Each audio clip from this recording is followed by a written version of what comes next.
Hey, Mr. DeSalvo, I wanted to come by and see you today, okay? Yes, sir.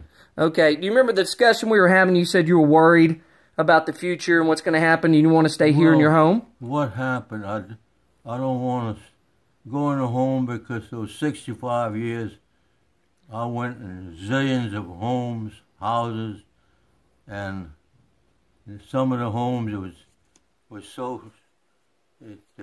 I don't know who was stealing the most, the ones that worked there or the ones that lived there. They had to lock everything up. And I wouldn't want to be in that kind of situation. And you want to stay here? Here's where I want to stay because I want to be close to my family. My daughter lives here, and the other one lives in Charlotte, and my son lives in Mississippi. And I've told them over and over again, John, that a lot of people would say, well, it's time the kids help your parents. I don't feel that way. The most emotional merry-go-round you can get on is to have to take care of your parents when they're in bad shape and you end up in worse shape than them. But that's something for professionals to do. It's not for your children as far as I'm concerned.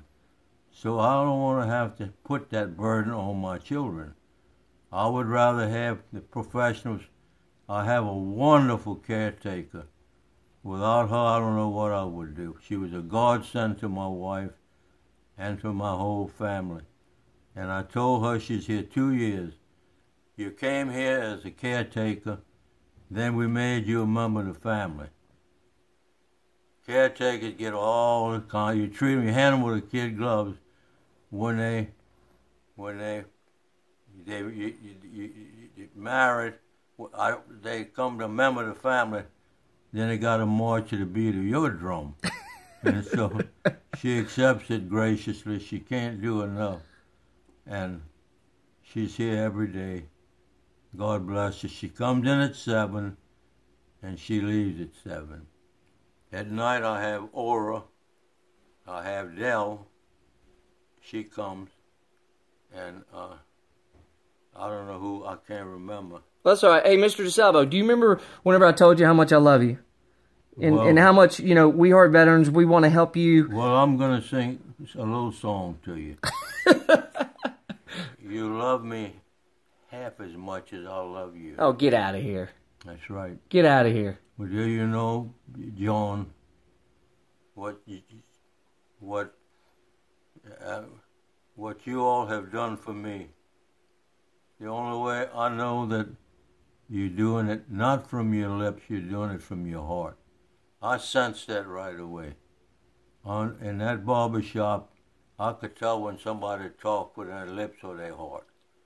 And you and Ignatius talk from your heart.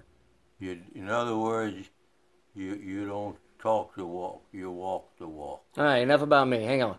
So what I wanted to tell you is that to honor you in your service during World War II and fighting for I know you don't want to hear it, but listen to me.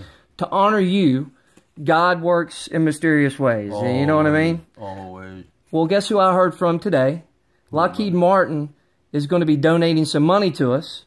Oh, and guess what? Coming over here. No, Lockheed Martin. The big company, Lockheed Martin. Oh, Lockheed Martin. Yes, so Lockheed Martin has given us a big donation. So Jeffrey, Rachel, Melanie, Mitchell, Michelle, and Kelly over there at Lockheed Martin, it just happened. I just found out about it the other day. Oh, so you're taken care of. So I want to tell you, don't worry.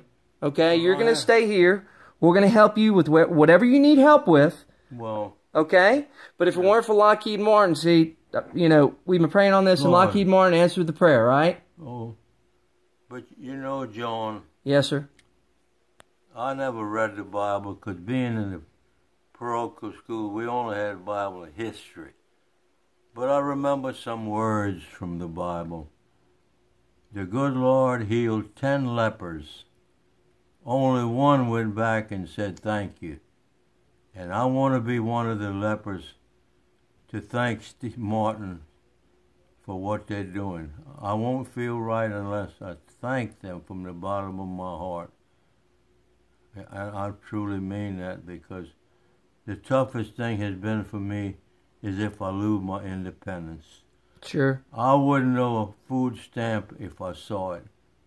I always skirted around it because I figured it's a wonderful program, but it's been abused like a lot of federal programs. And the independence has been an obsession with me. And how old are you now? 97. 97. Since the 3rd of September. Since the 3rd And of I'm September. the only one left out of 13. I was the 12th of 13. Wow. My mother buried 5 of her children, including my daddy when he was 50 years old. Wow. That's a long story. Yes, sir. But I'm so grateful for what this place you mentioned just did. Lockheed Martin. And if I get all their employees over there. If I can get these places rented where I can be independent, I promise you I'll pull back. Hey, look, don't worry about that. Remember what I told you? I understand. Love you. This is our way of honoring you. You don't even worry about it, okay? And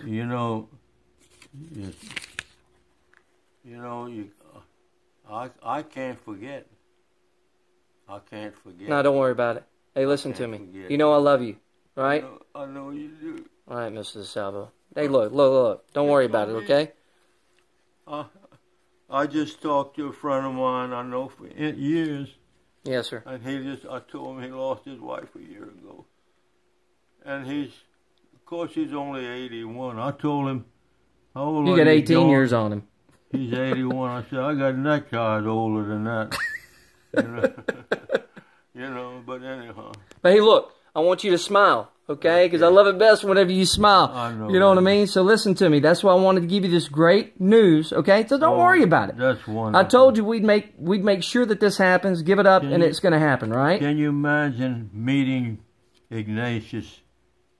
Imagine meeting Ignatius and then introducing him to John Sutton. I think you dropped something. Yeah, that's all right. Don't worry about it, Mr. DeSalvo. I can't see it in detail. Don't worry about it, Mr. DeSalvo. I got it. Okay, buddy. All right. You know I love you. I wanted to come over here and give you that great information right away because I don't want you worrying. Okay, all right? Because you worry me whenever you start worrying so much. Well, okay. You just need to worry about, tomorrow, the next day, and the next day, all right? Well, I say a prayer every night. Yes, sir. That I die in my sleep. Oh, come on, Mr. DeSalvo. Honestly. I told my wife that for 2 years. Who wants to outlive their children? Yeah. Nobody. That's the greatest law. Yeah, I know. My mother wrote the book. Yes, sir. But anyhow, I don't want to interrupt what you're going to do. You're not. I just wanted to come by here and give you that great news because I know you're going to worry about it. You hear me? John, believe me when I tell you, it's... All right, buddy. Words can't express it. So don't worry about it. That's all for your mind. Don't worry about it, okay? Okay, buddy. All right.